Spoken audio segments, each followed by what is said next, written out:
Many times over the course of history, the existence of some object or phenomena had been predicted first and then confirmed with observational evidence later. Nowadays, most of the scientific community agrees that black holes exist, but it took a lot of time and effort. This year, we saw for the first time an image of a black hole. More than 200 scientists and engineers from around the world worked to achieve this remarkable result. The image of our own black hole in the center of Milky Way has not been published yet, but we're almost certain that it's there. More than 20 years of observing orbits of the closest stars to the center show us that they are orbiting an invisible object. And just like we can calculate mass, let's say, of Jupiter, if we know orbital parameters of its satellite, like I did it here, we can figure out the mass of that invisible object, and it turns out to be more than 4 million solar masses. Other observations can tell us about its size as well. And modern theories tell us that the only thing that could have that mass and be so small is a black hole. Supermassive black hole. Its Schwarzschild radius is about 11 million kilometers or 6.8 million miles. But what about stellar mass black holes? They are the objects of a very different scale. With mass only several tens of solar masses, their Schwarzschild radius is only tens of kilometers or miles. How can we find such a small object? How to find a stellar mass black hole? You might have heard the fact that we don't observe a black hole itself directly, but rather radiation from its accretion disk. But how do we know that it's a black hole and not a neutron star or even something else? Let's find out. You've probably heard a million times that a black hole is a stellar remnant that has such a strong gravity that even light can't escape it. But why? Let's use a common example. A cannon shooting a projectile with not enough velocity results in a projectile eventually falling to the ground. Trajectory C is a circular orbit, and it requires velocity of about 7.9 kilometers per second.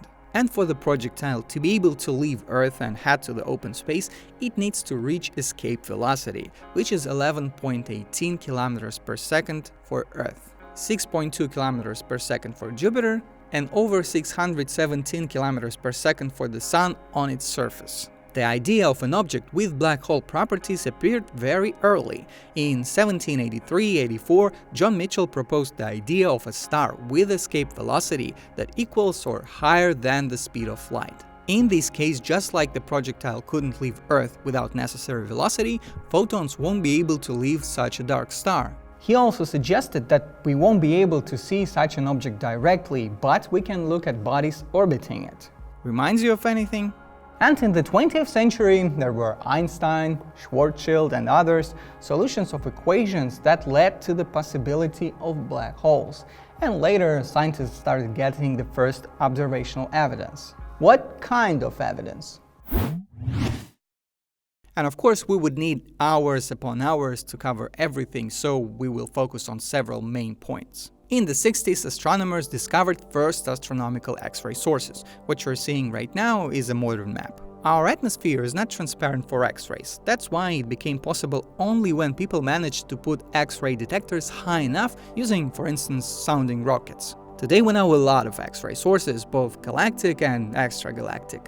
But what's so special about X-rays? We humans, with our body temperature, emit infrared light. A hot piece of metal also emits optical light, which we can't see. Infrared and optical light are just electromagnetic waves with the difference of wavelength. But X-ray waves are much shorter, and if we want matter to start emitting X-rays, we have to heat it up several million degrees. So if we see X-ray sources, we can think that some kind of processes can make matter there that hot. And the temperature of the Sun's surface is only 5,700 Kelvin or 5,500 degrees Celsius. And a lot of its light is optical. But Sun still emits X-rays, but it's not the surface, it's the atmosphere, which has a temperature of millions of degrees. And this is the famous coronal heating problem. This X-ray image of the Sun shows us almost dark surface of the star. But Sun's brightness in X-ray is hundreds of thousands and even billions of times lower than some of X-ray sources. We also know that most stars in our galaxy, unlike our Sun, are in binaries or other multiples. And not every binary we can see with the telescope as a binary. But using different methods, we can figure out that it is actually not a single star. It's spectroscopic binaries, eclipsing binaries, and astrometric binaries. Among those X-ray sources, there is a certain type, X-ray binaries, and they can also be subdivided into classes. X-ray binaries consist of a mostly regular star and an invisible companion. They don't always emit the same amount of radiation. They can be in an active state when X-rays dominate the system, and quiescent state when we can more easily observe the regular donor star. Basically, these binaries work like this. A massive compact object accretes matter of stellar wind or the star itself. Gas forms an accretion disk around the compact companion, and because of friction, matter heats up millions of degrees and starts emitting X-rays, and that we can see with X-ray telescopes. You might have noticed that I said a compact object, but not a black hole. And also, how do we even know it's compact? We can figure it out from luminosity and temperature, but also these X-ray sources are variable. Their brightness constantly changes, and it can happen very quickly, 100 times a second or even faster. Just this fact only already tells us that the region emitting X-rays is very small. Let's imagine that we're observing a variable object. Because the signal travels with the speed of light, from here we will receive signal a bit faster than from here and here. If the brightness increases, the change will show up in the light curve not abruptly like this, but it will be a steady rise. If the change takes 2 hours, it constrains the size of the region to be not bigger than 2 light hours in diameter. But our X-ray source isn't changing brightness during 2 hours. It does it 100 times a second or even more. And this constrains the region to be not bigger than 100th of a light second, which is about 3,000 kilometers. Which in turn means that the region has to be 3,000 kilometers in diameter or less. And it's not the size of the black hole itself, but rather the emitting region, which is accretion disk. So X-ray radiation, many orders of magnitude more powerful than that of the Sun, comes from the region smaller than the Moon. And that's how we know it's compact. And so much energy in such a little space can be produced only by something very massive with high gravitational potential. So it can be either black holes or neutron stars. Their theoretical limit is around 2 solar masses. One of the most massive neutron stars discovered so far has a mass of 2.14 suns. And if a neutron star exceeds TOV limit, it has to collapse to form a black hole. So if the mass of the compact object turns out to be way over past the limit, let's say 5 solar masses, it's going to be a strong argument in favor of a black hole. Well, that means we have to figure out the mass. Okay, we have 2 objects orbiting the barycenter. As I have already said, knowing orbital parameters, we can calculate the mass. In case of X-ray binaries, unfortunately, we don't have a privilege of being able to observe both bodies directly with a telescope and learn everything about their bodies. Now you're seeing the X-ray image made by Chandra Observatory of the first black hole binary candidate. But even if we can't see the second component directly, we can see its influence. Astronomers observe the second donor star and measure its radial velocity, which basically tells us how fast it's coming towards us or moving away from us. Then scientists use spectroscopy and Doppler shift. When spectral lines shift to the red part of the spectrum, the star is moving away.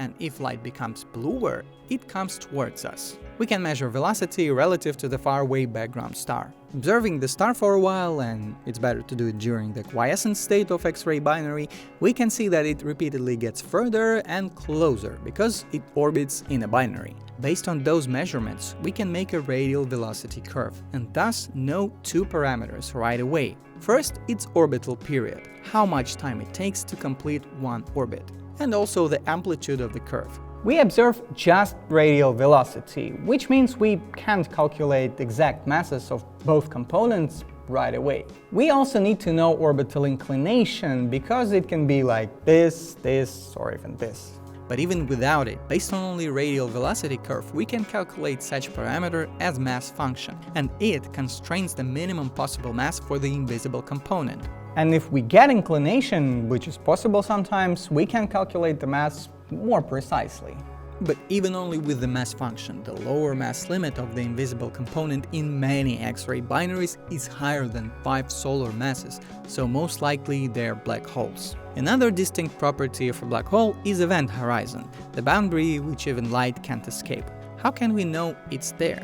An interesting thing that during quiescent state, X-ray binaries with neutron stars with comparable accretion rate can be 100 times brighter than the ones with black hole candidates. While losing angular momentum, gas is slowly falling into the black hole.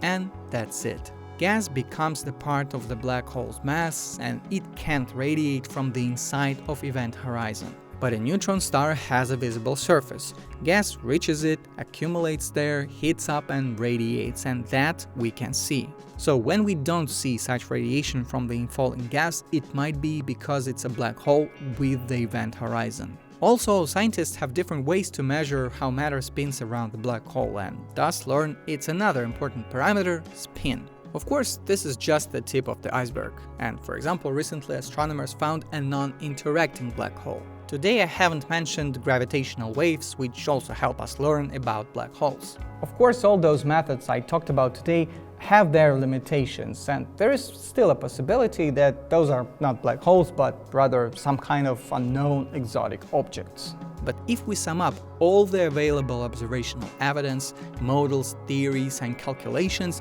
the best explanation for what we see to date is black holes.